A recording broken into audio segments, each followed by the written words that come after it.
I feel like everyone has something from their past that faded into obscurity so hard and so quickly, it almost feels like it never existed. Well, I have two of those, Pokemon the Official Magazine and a game called Haven, Call of the King. Today we're going to be talking about Pokemon the Official Magazine, because I was in a game store, and this caught my eye because I remembered buying this as a kid. I got the free Pokemon pack, it was only $7 for the magazine, and this is like one of the coolest things ever, that if you actually like break it down, look into it, it's a really well-written magazine, has a lot of cool articles and features in it, and then it's just art.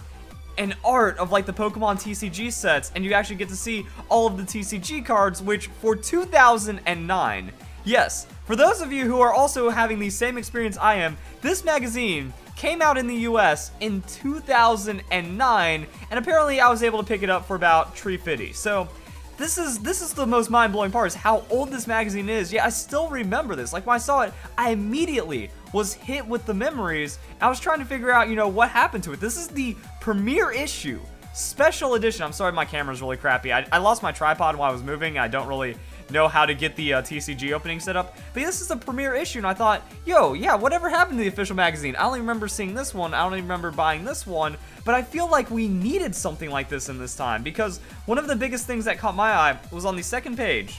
There's a feature for Pokemon Worlds, news and notes. This is official Pokemon news from 2009, and the information just feels like we don't have access to it anymore. And also with like magazines and written publishings and stuff, it's hard to find legal versions of them online. Like I was looking, and there's no scans of this magazine online, and the only reason I know that it's here is because I bought it. We can actually see some valuable information from 2009 that really isn't documented anymore, like this Weavile distribution. At the 2009 Pokemon World Championships in San Diego, players who were there were lucky enough to receive a special Weavile to their Pokemon Diamond, Pearl, or Platinum version. Well, there's lots more to come. Arceus character distribution is set for November, and even more character distributions will happen in early 2010.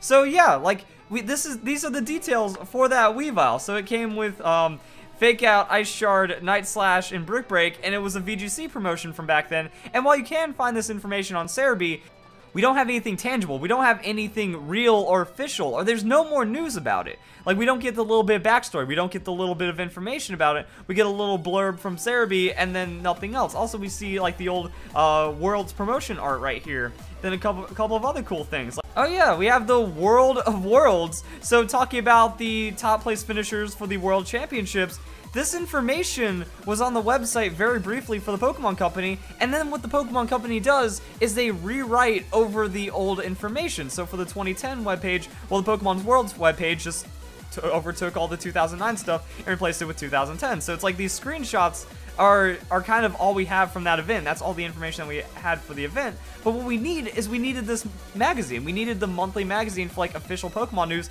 or at least quarterly. Like a big quarterly magazine to kind of document the history of Pokemon, because after Nugget Bridge got hacked and that all fell apart, we don't have those old forum posts. We don't have those old articles. Like the history of old competitive Pokemon, as well as just old Pokemon in general, is kind of lost. That we have a couple of scraps from random one-off magazines like this, a couple of blurbs from like Nintendo Power, Game Informer, and maybe Pokemon official strategy guides, but there's really no other insight to the past of Pokemon, and I feel like that's one of the main things, like inhibiting, kind of preventing people from really experiencing what Pokemon was like in the past. And I'm certainly not helping with my terrible visual quality, but as you can see, there was a lot of information, a lot of details going on, deck breakdowns, deck analysis, Arceus TCG feature, we have even more Arceus TCG feature, and then we get a preview of Pokemon Heart Gold and Soul Silver. This was before there was like major news coverage on the internet. People, they just kind of like waited for a TV commercial, or maybe the official Pokemon Company to maybe post something.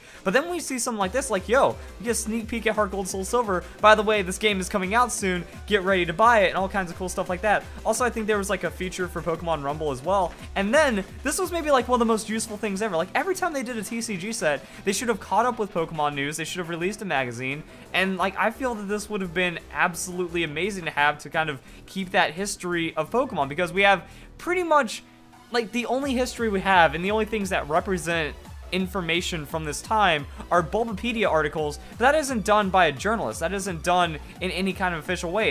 It's the recollection of someone who might have had bias just kind of typing up on Bulbapedia like, yo, this is kind of how it was back then, maybe. But like with this is showing us in a much better way. Also, I love this. This was actually back when I was playing the Pokemon TCG, so I was buying these sets. I remember going to the like Rising Rivals TCG pre-release and all that other fun stuff, and we have like the Platinum Arceus set. We have all these other sets, and this was amazing because this was before, like, you can't even get this good of information online these days. That all I have to do, flip through a couple pages. If I want to see what a TCG card does, I can find it. But if you go to like Bulbapedia, if you go to some other things, you know, you have to click on the image, wait for it to load, blow it up. But all this information is immediately accessible right here. And also on Bulbapedia, like, you actually have to click on the card, open up a new page. But with this, I could do all my TCG strategy. I could get my ideas, I can get my deck builds down, or I could at least like come up with all the cool things that are in the set without having to dig too much.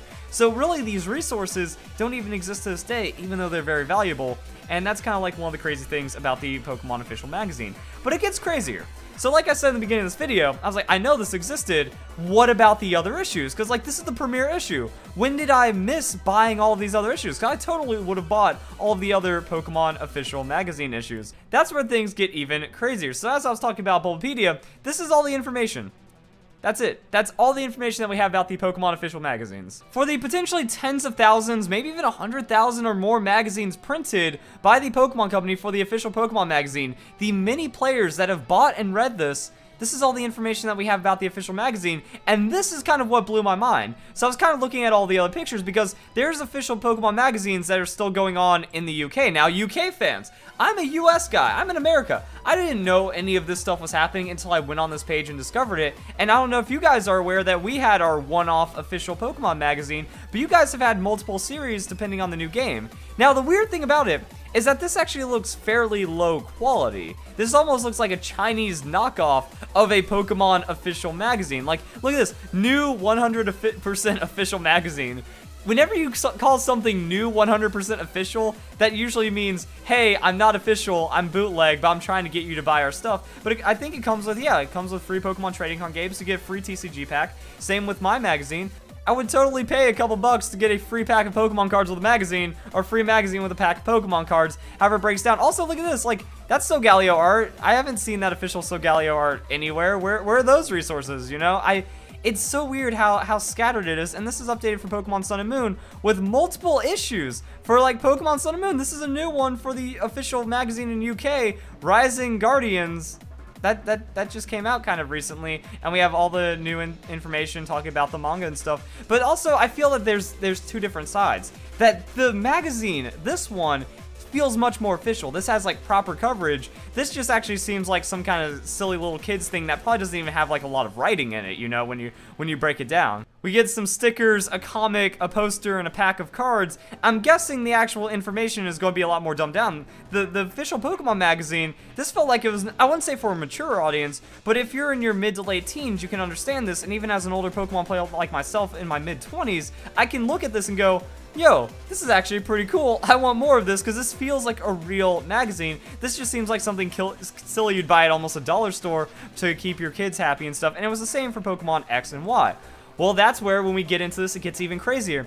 North American premiere issue. A special, quote-unquote, premiere issue of the magazine has also appeared in the United States and Canada in late 2009. Came packaged with a booster pack from Platinum Arceus. No other issues have appeared in the North American region since then. So why does UK get all of them? Why do all these other ones? We have Dutch official Pokemon magazine, Spanish official Pokemon magazine, some other translations for official Pokemon magazines. They've had a lot of runs, like in the UK. First magazine, 2004. So here's our 2004 magazine issue for Fire Red and Leaf Green. That actually looks like, you know, a late 90s, early 2000s kind of kids magazine stuff like there, but that's the official Pokemon magazine. That actually looked really official. And then they had a second magazine, so this is the X and Y magazine, this one right here. So the X and Y magazine actually ran for a year, and then it was discontinued due to poor sales. So that's kind of like one of the unfortunate things. And when I first saw this, I was like, oh, I missed out on all these issues. So I guess I bought this issue, and then I missed out on the other, you know, 12 issues. But no, this was a completely different magazine than the Pokemon official magazine that was in the US. And that's the weird thing, like this documentation isn't really, well, I mean, it's well documented here, I guess, because now I can see that this is a specifically UK magazine that has had some other runs. Third official Pokemon magazine was launched by Immediate Media on March 29, 2017. Like its predecessor, each issue is 34 pages and consists of posters, puzzles, and a free gift. So yeah, it seems like just like little kitty puzzles and stuff on these. And that just started up again fairly recently. And then as we can see, however, due to poor sales, magazine was canceled after 13 issues, last issue being released February 11th, and then you went over to the official Nintendo magazine. Also, like with Nintendo Power not being a thing anymore, there's a lot of like weirdness going on with magazines. I understand that, you know, print is kind of a dying media, especially when you look at like what I just showed inside of the Pokemon official magazine. Yeah, we can get all that information either on YouTube channels, Bulbapedia, Cerebi news updates, the official Pokemon company, but I would love to have had like just that archive the entire time. And I feel that if it's up to poor sales, just do a big issue every TCG set release, every 4 months or so, every 3 months or so, make it quarterly. That way we have just like a nice little roundup for all the Pokemon stuff. We can see all the TCG sets, we can see the information, and then we'd also have that Worlds coverage. We'd have that Worlds coverage that has been lost. You know, the video game showdown, the Pokemon video game showdown, that was the original VGC way back in the day, but there was very little information when it came out, and there's very little like historical recognition of those events at the same time. So I feel like this is Pokemon at its best, honestly. I feel like that mid to late 4th gen, right as everyone was kind of getting hyped for Heart Gold, Soul Silver, when the VGC events started really picking up, when Worlds really felt like a big Worlds-like event, I feel that was when Pokemon was at its best. And there's almost nothing from that time. So all of these new players from the 5th generation, 6th generation, 7th generation, even though the coverage has been better on the Pokemon side, I feel that we're losing a lot of that history of Pokemon, and it felt like the Pokemon Company was in a weird state. It was really dedicated. It was giving a lot of really good information, but you had to find it. Only the dedicated Pokemon fans that were seeking out this information knew what was up, but at the same time, it felt like it was dying to the rest of the world. The rest of the older Pokemon fans, they kind of fell out with Gen 3. Gen 4 was a nail in the coffin for a lot of them, so there really wasn't enough promotion from the Pokemon Company. You know, they did one magazine run, they never picked it up again. Pokemon merchandise felt like it was at an all-time low. Like, if you wanted to go out and get quality Pokemon toys, that didn't exist outside of Japan. Pokemon centers were still going strong, but outside Japan, everything was like Ben 10 and Dagadar and all Beyblade and all those Bakugan and all like the other things. You know, Pokemon was not in the spotlight anymore, even though I feel that this was Pokemon in its prime. So it puts everything in like this weird context and this weird situation, and that's kind of just like looking at the Pokemon official magazine. It happened, and we never got it again, even though with Pokemon Go, with all the promotion we've been seeing for 6th and 7th generation, seems like the Pokemon Company is trying to do their best to be on top again, but we're not seeing that reflected in some of the other media aspects like we have in the past. And then it feels like the Pokemon Company, they're more relying on third party. They're relying on news sites. They're relying on other promotion and YouTubers to go and pick up the news and then have that be the documentation.